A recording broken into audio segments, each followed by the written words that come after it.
नमस्कार, मैं हैप्पी लाल। आज आपको बताऊंगा संस्कृत के कुछ ऑब्जेक्टिव। चलिए स्टार्ट करते हैं। पहला है, ए तथा बी तत्वों से बना एक यौगिक का संरचना क्रिस्टलीकृत होता है, जिसमें ए घन के कोनों पर तथा बाई के परमाणु फलक केंद्रों पर अवस्थित है। इस यौगिक का सूत्र क्या होगा? तो आपका सही उत्तर है ए Ab3 होता है ना। इंग्लिश में भी है, the structure of a compound made of element A and B is crystallized. The atom A is situated at the corner and atom B is situated at the centre of each face of the cube. What is the formula of this compound? तो Ab3 होगा। दूसरा question है, किसका क्वथनांक एक वायुमंडलीय दाब पर सबसे अधिक होगा? तो ऑप्शन के अनुसार इसका अगर सही उत्तर देखेंगे तो 0.1 m BaCl2। ठीक है। तीसरा क्वेश्चन देखेंगे हम लोग, फैराडे के विद्युत विच्छेदन का द्वितीय नियम किससे संबंधित है? तो वैद्युत अपघट्य के समतुल्य भार से, यानी फैराडे का जो सेकेंड लॉ है इलेक्ट्रोलाइसिस से संबंधित, by equivalent weight of electrolyte से संबंधित है कि नहीं? आप लोग पढ़े भी होंगे। और 2 नंबर का क्वेश्चन जो है इसका इम्पोर्टेंट है फैराडे का नियम से, इसलिए इसको ध्यान रखिएगा। हीलियम का मुख्य स्रोत क्या है? तो मोनाजाइट है ना। चलिए आगे देखेंगे, NiCO के होल फॉर्म में निकेल की ऑक्सीकरण संख्या क्या होगी? तो 0। कारण कि CO जो है कार्बोनिल जो है यह एक उदासीन लिगेंड है। और इसका कैसे निकाला जाता है ऑक्सीकरण संख्या? आप देखिए, इसको हम हाउस सॉल्व कर देते हैं। जिसका निकालना है, निकेल का निकालना है, तो निकेल को मानिए x प्लस कोबाल्ट का क्या होता है 0 गुना 4 बराबर 0। तो बताइए 0 गुना 4 करें कितना होगा? 0 होगा, है कि नहीं? तो चलिए ध्यान रखिएगा, NiCO के होल फोर का ऑक्सीकरण संख्या जो क्या होगा 0 होगा। ठीक है, ऐसा प्रश्न आपको रहेगा तो आप उत्तर दे सकते हैं। जैसे क्वेश्चन मैं आपके और दे रहा हूँ, FeCO का होल 5, बताइए इसका ऑक्सीकरण संख्या क्या होगा? तो इसका भी हो जाएगा 0। कारण CO एक कैसा लिगेंड है? उदासीन है। वैल्यू 0, तो 0 गुना 5 बराबर 0। क्लियर है? तो CO रहेगा तो उदासीन लिगेंड, तो 0 हो जाएगा। ठीक, अगर ऊपर में आयन अगर चिन्ह दिया हुआ रहेगा तो उसका उत्तर आपको निकालना पड़ेगा। छठा क्वेश्चन देखिएगा, निम्नलिखित में कौन हाइड्रोजन बंधन नहीं बनाता है? तो आपका सही उत्तर क्या हो जाएगा? HCl है ना। चलिए, which of the following does not from hydrogen bonding? तो HCl होगा। नेक्स्ट क्वेश्चन देखेंगे। चलिए, बहुत ही सिंपल क्वेश्चन है, एल्कीन का सामान्य सूत्र क्या है? तो आप लोग सभी जानते हैं एल्कीन का सामान्य सूत्र होता है CnH2n। चलिए, एल्कीन के अलावे भी देख लीजिए, आप लोग ध्यान में रखेंगे बउआ। अल्केन, तो अल्केन का क्या होता है? CnH2n+2 है ना। CnH2n+2 ये किसका होता है? अल्केन का। और एल्काइन का क्या होता है? CnH2n-2, यह किसका होता है? एल्काइन का होता है। क्लियर है? चलिए ठीक।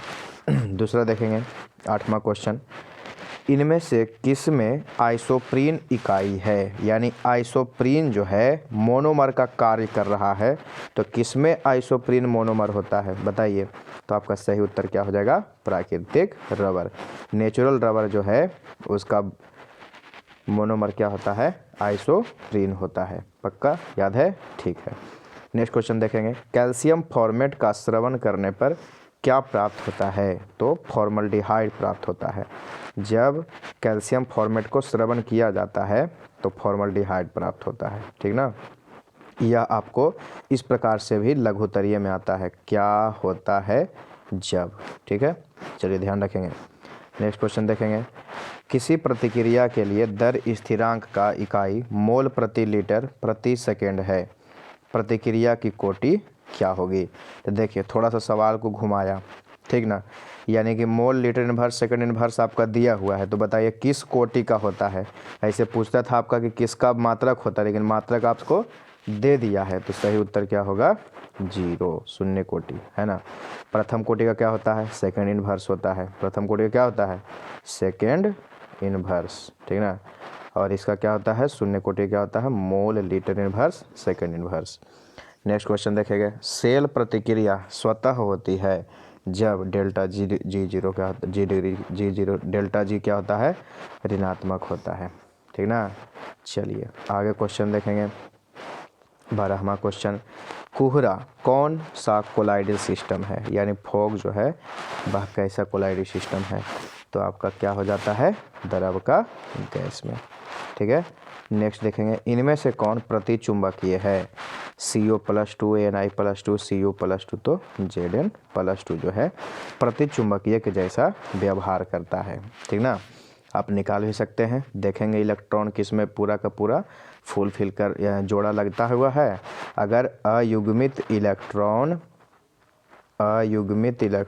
0 हो, यानी अयुग्मित इलेक्ट्रॉन नहीं हो, यानी कि सभी जो हो क्या हो, युग्मित इलेक्ट्रॉन हो, तब उसको क्या कहिएगा, प्रतिचुंबकीय। ठीक है, चलिए नेक्स्ट देखेंगे भूरे वलय संकुल Fe2O5 NOSO4 में Fe का ऑक्सीकरण अवस्था। चलिए लीजिए, ऑक्सीकरण अवस्था इसमें दे दिया, यानी बनाना पड़ेगा, है ना।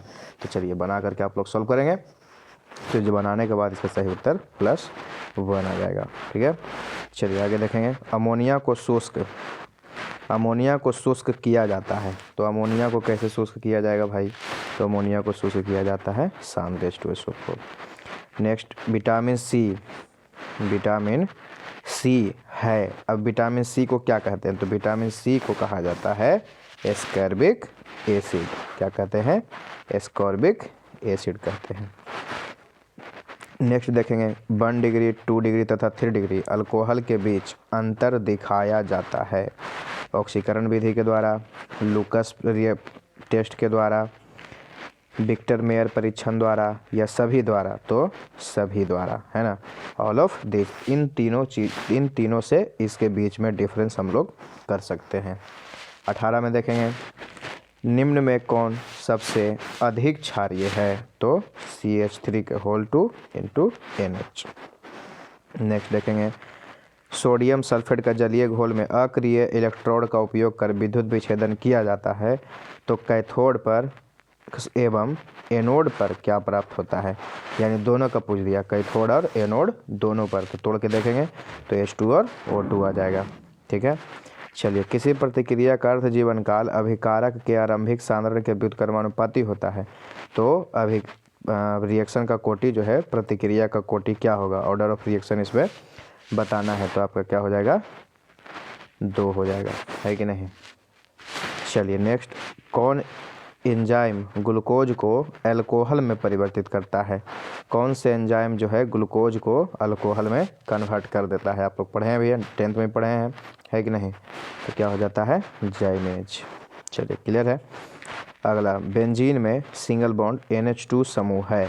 ठीक है, बेंजीन में NH2 समूह क्या है, ऑर्थो डायरेक्टिंग है, मेटा है, ऑर्थो एवं पारा है कि पारा है। अब देखिए पोजीशन के आधार पर है कि नहीं, तो ऑर्थो और पारा डायरेक्टिंग है। अल्कोहल के एस्टरिफिकेशन का क्रम क्या है, हाँ देखिए थोड़ा सा सवाल है मज़ेदार।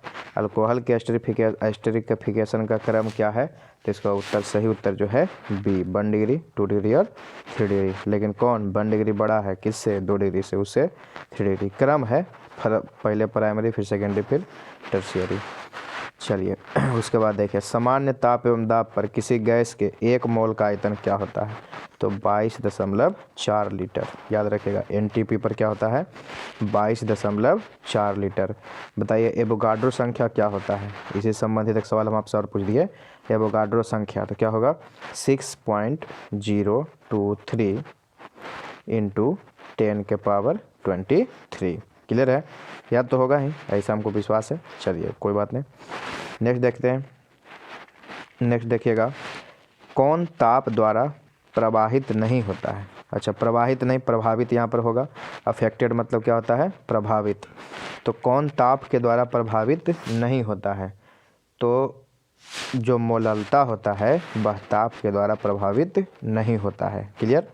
अब सवाल घुमा देते हैं, कौन ताप द्वारा प्रभावित होता है, तो मोलरता होता है। ठीक ना, मोलरता प्रभावित हो जाता है जबकि मोललता प्रभावित नहीं होता है।